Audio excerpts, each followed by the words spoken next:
episode 108. Are you ready to take your eBay business to the next level? Then hold on, because Ron and Ali are going to take you into the fast lane with the latest tips and insights from some of the biggest and most successful sellers here on the So You Want to Sell on eBay podcast.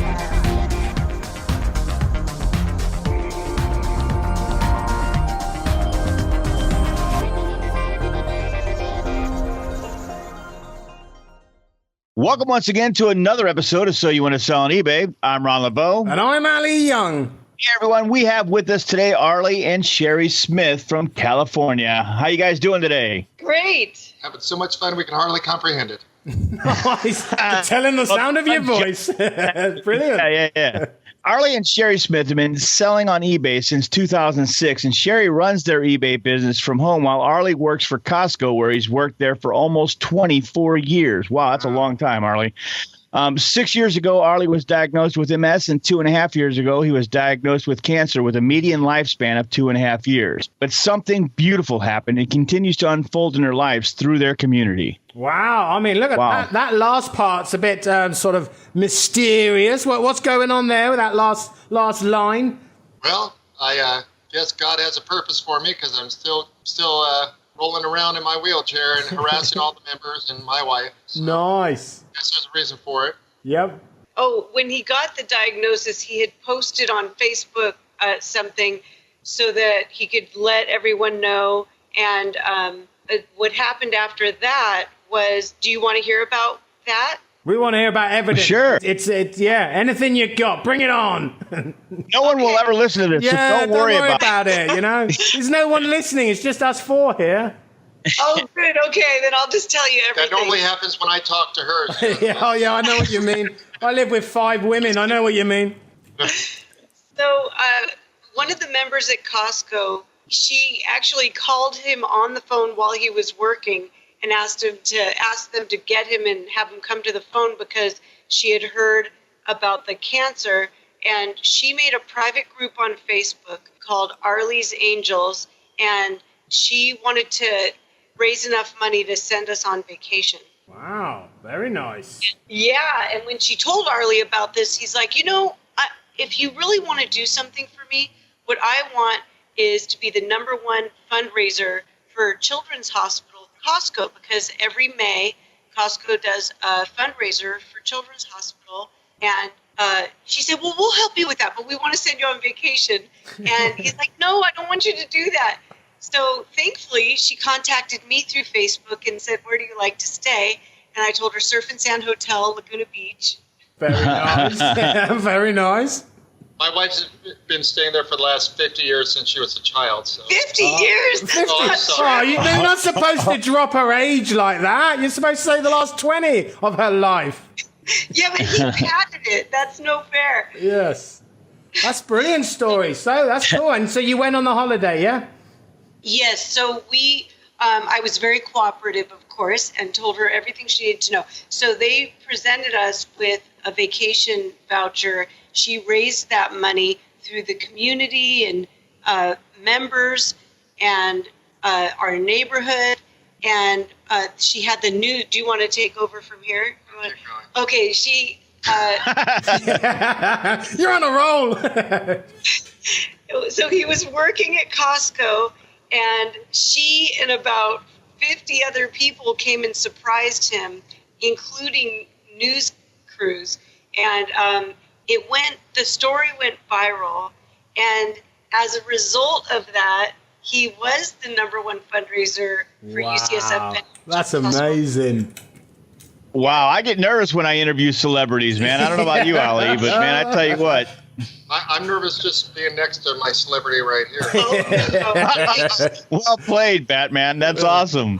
Yeah. That's cool. And we're actually going to post that link. I did see the news story. It was really a really cool and touching story, and we will post that on our show notes page. The link to that as well, if you don't mind, because that's a really kind of it's a cool way to get to know Arlie here, man. It's really kind of nice to be able to do that. So that's a cool story. So tell us about this vacation. How was it? Well, I'd just like to finish up by saying around this time, 2 years ago, I had about $120,000 thrown at me. And our warehouse finished number one with about 200 and I forget. I don't want to say too much, but I think right around $250,000 in the warehouse brought in. And my whole region was up $1 million over the year before for UCSF Benioff Children's Hospital in San Francisco and Oakland. So I'm the most thankful person on this planet to have cancer and multiple sclerosis. I mean, that's really the truth, I think. Wow. Well, you're a real trooper, man. And I tell you what, this is an amazing story. We are so blessed to have you on our show and to meet with you and Shari. And just, it is really a blessing because, there are alternative ways that you could be sitting there thinking about this, right? And you choose the better path and you choose to be so passionate about helping others. It's just really kind of a cool story. And seriously, on a side note, as a father of a person who has my 6-year-old daughter was born with spina bifida, right? So when you're helping the children's hospitals, man, I'm personally touched by that, right? It does help me because when we take her down to our St. Louis Children's Hospital, we see some things, and it's just a blessing that you are able to do this for the children in your community. So it's just really awesome. Now, spina bifida, is that a curvature of the spine? No, it's a neural spinal disorder. So, she basically, in her situation, it depends on where it is on the spine, but it basically, she has no feeling from her hips down. So, but she walks with braces, and man, I tell you what, try and stop this girl. I don't know anybody with any more upper body strength than this child, and she's just a blessing. But anyhow, getting back to your story, thank you for all the things you do for the children as well, because it does help people like me and my wife and my family. I'd rather talk about your daughter. What I want to talk about is, why have you got a purple chandelier? I've never seen one before. I mean, right? No one else can see it, but he's got a purple chandelier. I didn't even know they invent. Is that from eBay? You haven't been buying stuff on eBay again, have you? Yeah, no, yes. If I don't get it at Costco or Home Depot, I get it on eBay, and I normally get it on, wherever I can get it the cheapest place, really. Love it. But I got a purple Chase Lounge here that I got for Christmas also, so I had to get the purple chandelier from eBay to surprise me. Nice. That's my princess area that I sit and work. Nice. I want one. I'm gonna have to invest in one. You have to. So your store. I'm looking at your store here. 7-day sale for you. I hope it's your store. I'm not on someone else's store, am I? This is your store, yeah. That's it. Okay. So 7-day sale for you, and you got lots of stuff on here. So are you thrifters, or how do you go about finding all your wonderful products here? You ever hear that song? You down with OPP? Yeah, you know me. I don't know, but my head's bopping. I don't know what's going on. We're down with other people's property, so they come to Shari. She's got such a good reputation that they seek her out now. Oh, right. Oh, we got another one of those, Ron. The woman that everybody comes to her house and just drops stuff off, and that's brilliant. I mean, that makes it easy, doesn't it? When you have a smile that's this beautiful and a personality that's this wonderful, they just seek her out. Oh, that's brilliant. That's awesome, man. That's not how it started, though. How did it start? How did you get into eBay? Why eBay and stuff? Well, I was working, we got married and we bought a house, and that's the first house that we had each ever owned. So that is a nice shock of a mortgage every month. So I got a job. He works at Costco, like you said, and I got a job working it's a Fortune 500 company, and I was working as a recruiter. And every day I went to work, I knew I needed to make a certain amount of money. And I was making a lot of money, but I was also totally strung out on stress, working 11-hour days. Yeah, I bet. Right. And so you don't need drugs to get a job like that. So we decided for our own well-being that I needed to quit that job. So I quit the job, even though I was making a lot of money. And then I figured before I find another job, I should sell some things. For one thing, I had all this jewelry.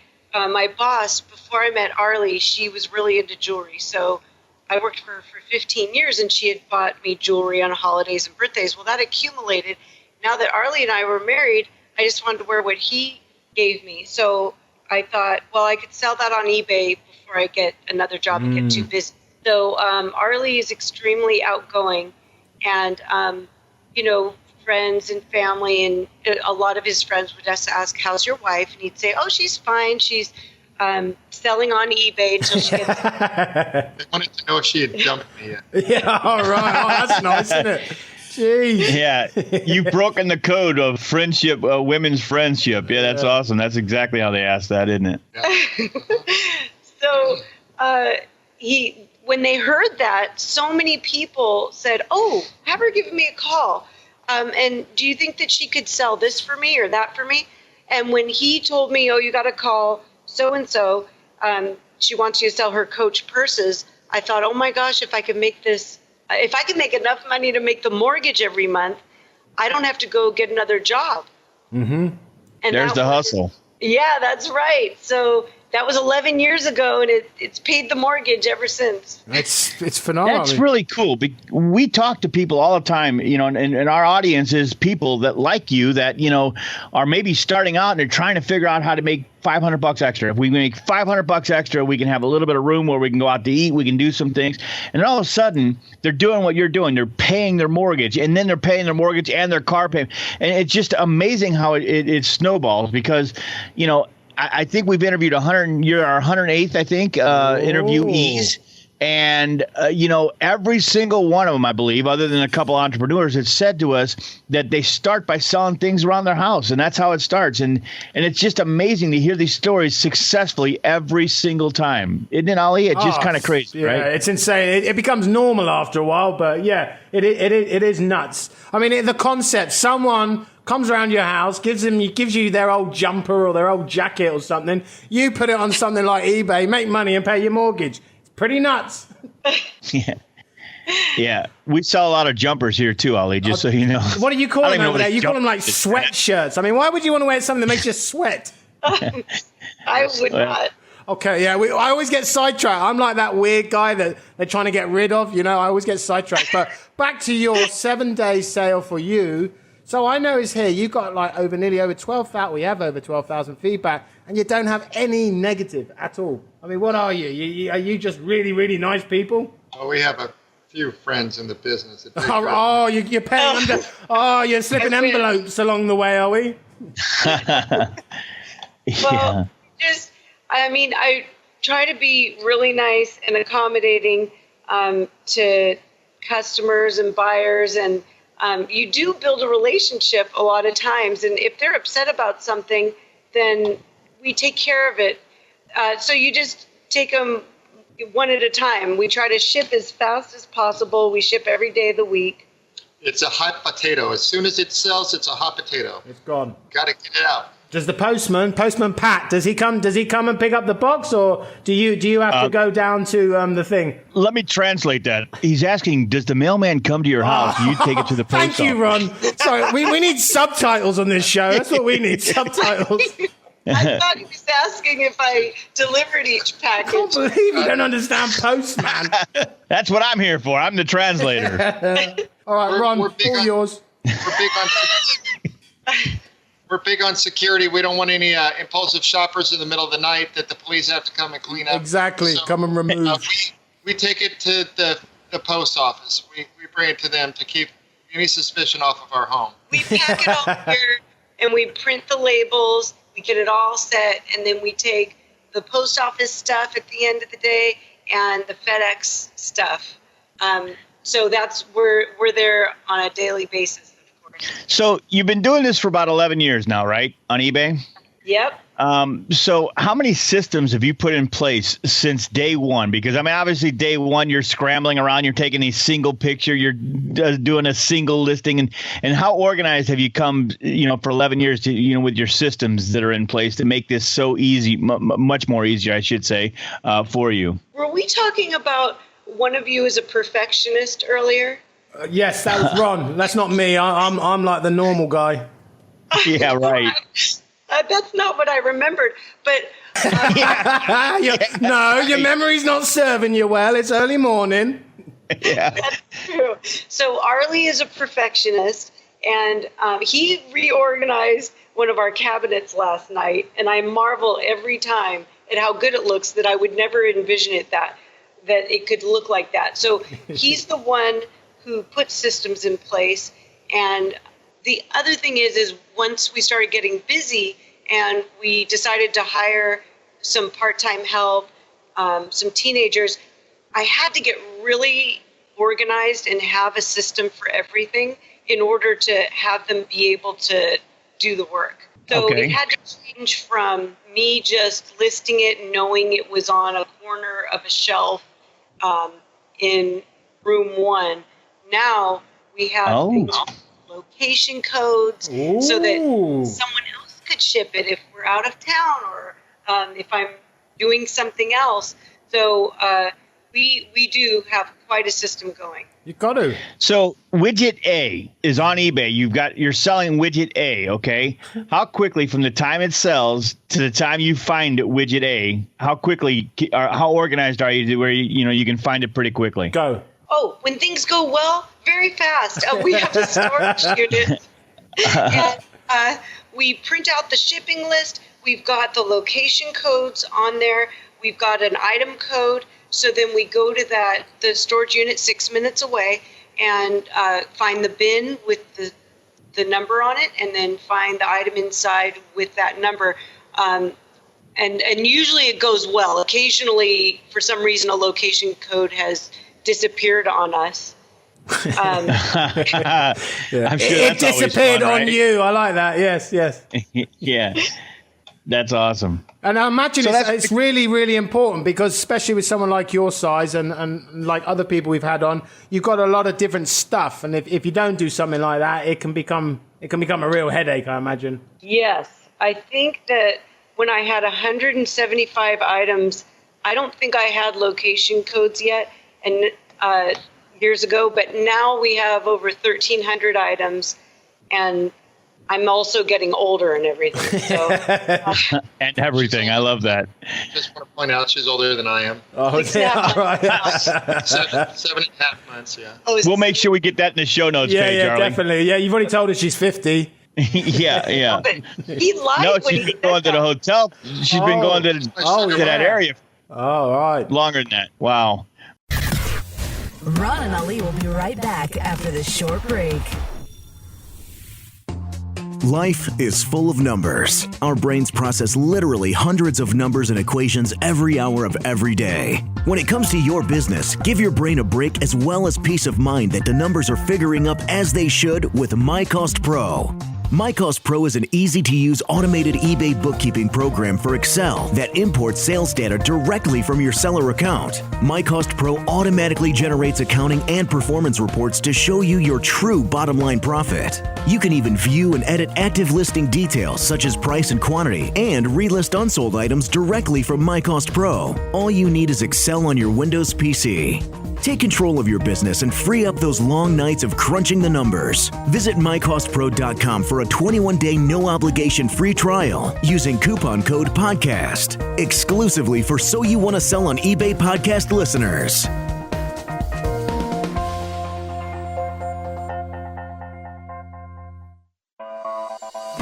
Check out So You Want to Sell on eBay.com for the latest podcasts and all the information you need to get selling fast.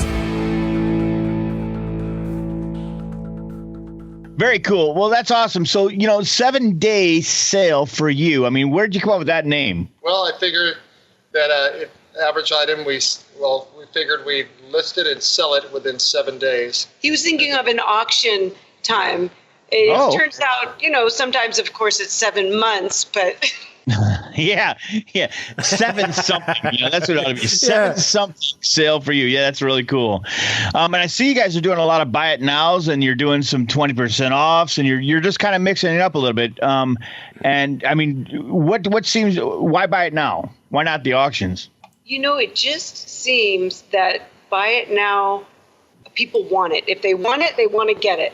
So if I can accurately determine the market value, then I'll always go with a buy it now. The only time I'm really using an auction is if I didn't find the same exact thing recently sold and I'm really not sure, maybe we can get more money. Then I'll do an auction in case it's worth more than I realized. I am the eBay buyer.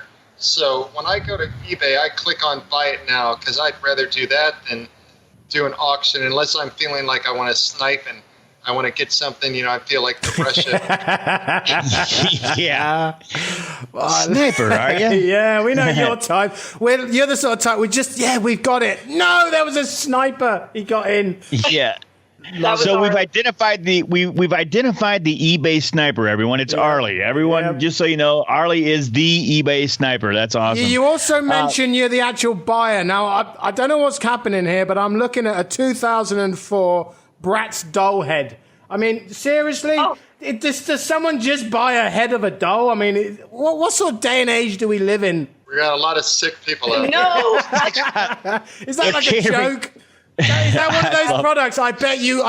Let's see who wins this competition. Who can sell this doll's head? I bet that's one of those ones, isn't it?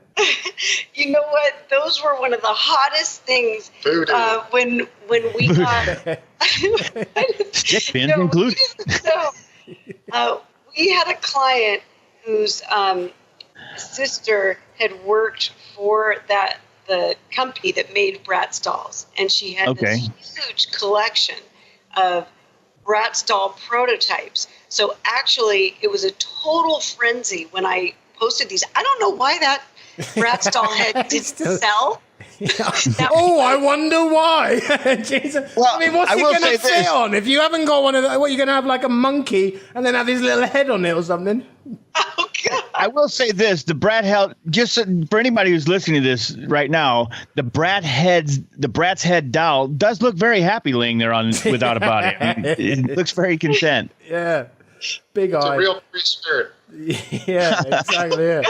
So this is great. So I can just tell you two are just having fun with this. I mean, obviously it's paying the mortgage and you're doing well with it, but it's got to be about having fun as well, yeah? Yeah, she has a crew of kids or teenagers that work for her that just love her to death. She's setting them up for the rest of their life to be great bosses later on at their other jobs, and they will, 40 years down the road, they'll never forget about her.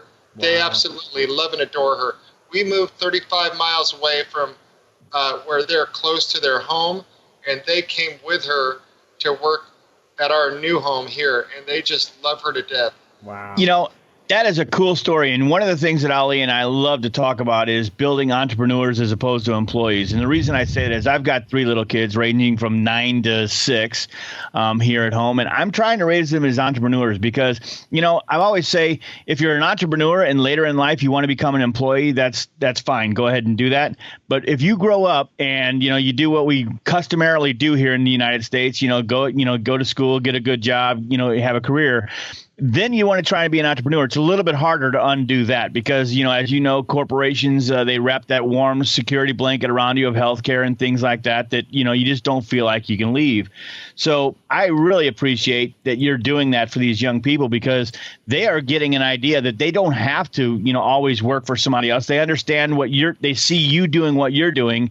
And I believe that you're blessing them with a future. It's just really kind of cool that you're doing that, Shari. That's really kind of neat that you guys both do that for that young community. Thank you. That it's so fun. We play the music. I got to keep the taquitos stocked, keep them fed. And it's not a sweatshop then. Oh no! In fact, I would say I'm really teaching them to be entrepreneurs because I'm pretty easygoing. Although, because they have to be productive, or I'll just run out of money.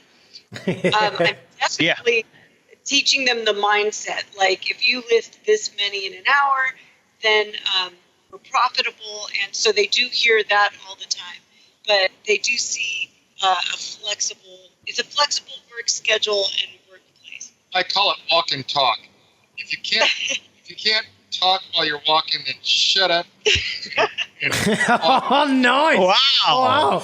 I know which person I'd rather work for here. Jeez. Business first, and then once you learn how to get the business done, then you can have more fun.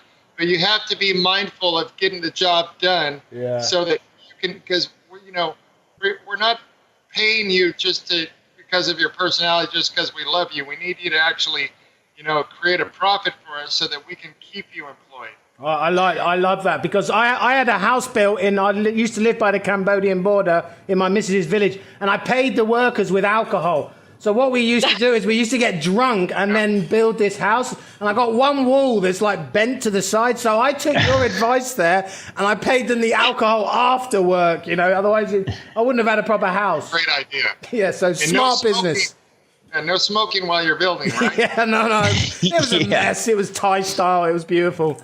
Interesting. Hey, no, but seriously, that is a good point. I mean, if the young community that you're working with, these young people that you're helping, if they can really understand and grasp the concept of, hey, let's work hard and let's play hard. If they can really grasp that, then understanding that, we do love you, but you still need to be productive or this whole thing breaks down. Once they grasp that in your world, then they can make it in their own world and do their own thing as well. It's about work ethics, right? I mean, we got to teach them when they're young. Yes, definitely. Nobody owes me anything, right? You got to go get it. Exactly. And if they want just to have fun, just clock out. Yeah, there you go. Well, don't come back. Yeah. They love her so much that they will clock out and they will hang out just to have fun after they're off the clock. I mean, they'll stay for an hour, and sometimes we'll just have them over for dinner and things like that. Are you looking at any more workers? If you need any more workers, I'm here. I'm available. Yeah, exactly. That's really cool. How many employees do you guys have? Right now, I would say we have, it's hard to keep count. Right now we have 5. And the reason it's hard to keep count is they go away to college, but now it's summer. So I know I have a couple more coming in mid-June, and I have stuff ready for them. Yeah, that's really cool. What would they do? They'll be taking like pictures. They'll be doing the stock management, listing on eBay, that sort of stuff. Yeah, so most of them list. So they do the whole listing process. Then it goes to the next bin that eventually gets taken and put into locations. And I have a couple of them trained in shipping. So those will pick the item and package it up and ship it. Nice. So is there a progression there? I mean, do they start out doing like, I don't know, the grunt work and then they kind of move along? Or, I mean, how does that work? I mean, if somebody wants to take pictures, do they grow into that in your business or how does that work? Depends on the need.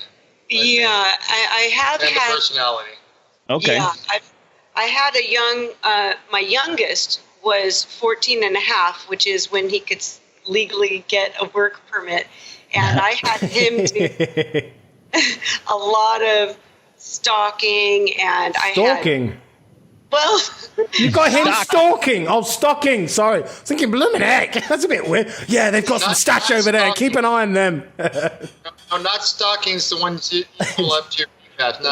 No. Okay, sorry. No, different podcast show. That's all. Yeah. So there was, and I hired him because I had half a garage full of these candles that were in boxes. So it was like very heavy boxes. So I had him start by just helping me list and do the lifting. But most of them, I start them off with listing. So I train them the right way.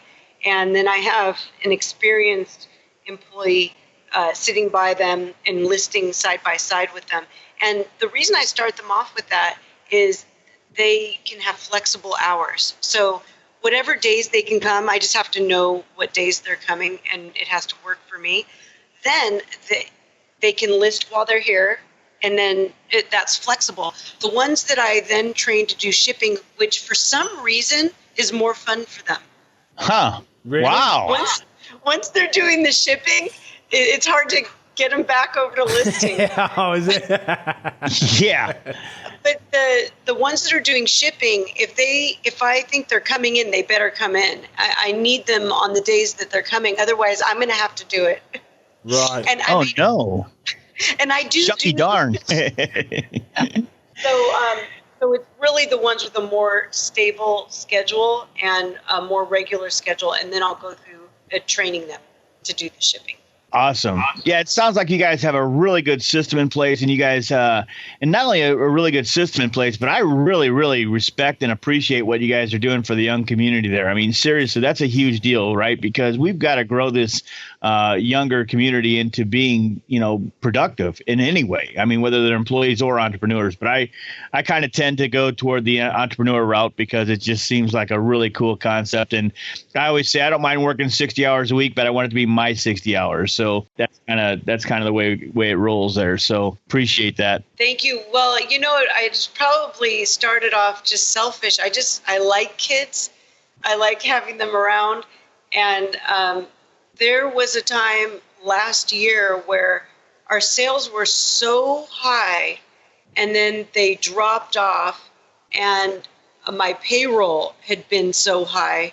I had to do some tweaking. I was listing so much, so I was out the money to list a huge amount. And then, of course, paying our clients for what did sell, but I didn't have any system in place for what about the items that I list that don't sell, as far as is there any kind of a deposit for the people that I'm selling for. So anyway, the bottom line is we were like out of money, and my father was in very poor health. We went down to see him, and I was so down and thinking like I have no business being in business. I blew it. I failed. It's over. The fat lady has sung. That was me. And I saw this note on the refrigerator, and it was one of the teenagers who'd gone off to college, and she left me a card, and I thought, well, I'll just get that done and read that so I can, just get it off the refrigerator. I'm going to grab a tissue for the rest of this. Yeah, I already have. Here it comes. Go ahead. Yeah, you would need one if I had it in front of me and I could read it to you. In fact, I cannot tell you. So what she basically said was that she doesn't listen to adults, which I actually noticed. But no kids do. I mean, it's a fact. But she said I was one of the few adults who she learned from, and she said it's not so much what you say, but what you do and how you handle situations and stress. And she said, thank you for giving me a safe place to go after school, and the people I got to meet, and what you taught me technically. Wow. Basically, I thought, you know what? I don't care if I'm a failure business-wise. This is all that matters. Yeah, exactly. That's awesome. What an amazing story. I mean, and it's just, it's beautiful. And it's actually, we've run out of time, and I think that's just a perfect sort of ending. There's that, and that's a typical thing in this eBay world. It's sometimes you feel like quitting. Sometimes it's like, am I doing this right? Should I be in this business? And then it takes something so beautiful like that, and it just changes up everything. And look at you now. You're selling dolls' heads. So can't be that bad. Yeah. So it's brilliant. But no, seriously, thank you, Arlie and Shari. Actually, every American calls me Arlie. My name's Ali, but they always call me Arlie. Yo, Arlie, how you doing? So finally, it's nice to meet another Arlie. So thanks, Arlie and Shari. We've really enjoyed having you on the show. We'll post everything from the show notes page, which is at www.soyouwantasellonebay.com/show notes. Before you both leave us, can you mention about how people can donate stuff to your charity there, and also how can people get in touch with you? Well, they can go to the UCSF Benioff Children's Hospital. They can look up the website, and they can just click on that. And if they want to throw a little note on there, saying Arlie Smith, then they'll know that they actually heard about it through me, and then that just lets them know that I'm still out there, still talking about them, and as long as I have breath in my lungs, that's what I'll be doing. Beautiful. That's all they have to really do. Or they could come visit him at the Danville, California Costco. Yeah, that would be even better. That's awesome. I'm assuming Costco is like a supermarket, is it? It's a where? Go ahead, Arlie. Wholesale store. Yeah, it's groceries, and then they show cool thing on your way to get the groceries so that you'll buy every other thing you want for your house. That's it. Costco's a place to go. It's kind of one of those places. If you want to buy 500 pounds of marshmallows, you can get them there. That kind of thing. You buy in bulk, you buy. It's really a good place. Yeah, absolutely. It's really cool. Brilliant. Well, I'm sure you all knew that, but it's just me that didn't. So brilliant. Well, thanks very much. We'll put all of that on the show notes. So please, everyone, go over and check out the show notes. While you're over there, we've also created a great resources page. It's got all the latest links to people's tools that they use and other great information that's involved in people running their day-to-day eBay stores or any other great things like that. So check them out. From me and Ron from Here So You Want to Sell on eBay, I'm Ali Young. And I'm Ron LeBeau. That's all for this episode of So You Want to Sell on eBay. Be sure to check out our next episode or any past episodes by going online to soyouwantasellonebay.com. Also, be sure to follow us on your favorite social media sites, facebook.com/So You Want to Sell on eBay, and Twitter @Your eBay Podcast. Thanks for listening. And until next time, happy selling. Have an idea for a topic or know someone who would like to be on the show? Let us know. Just go to www.soyouwantasellonebay.com/interview. We look forward to hearing from you. This podcast was produced in part by Pro VoiceWorks.